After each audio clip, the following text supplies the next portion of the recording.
Avram.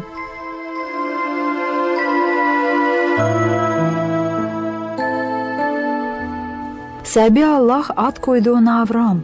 Angel Ermana'ya çok insanların babası. Avram diğerinden inanardı Sabi'ye, hem inançtı hem candan bağlıydı ona. Allah dedi ona, benim dostum. Sabi bize de söyler ayozlu yazıda.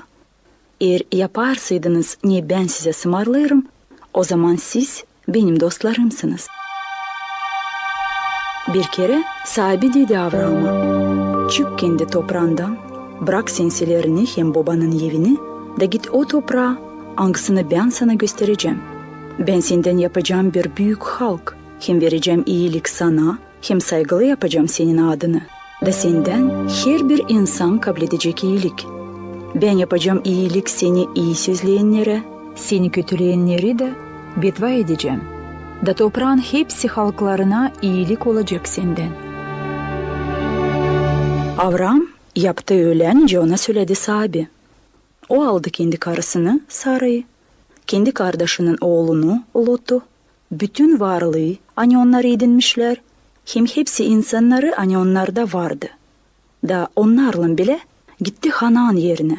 O toprağa hangisini gösterdi ona Sabi.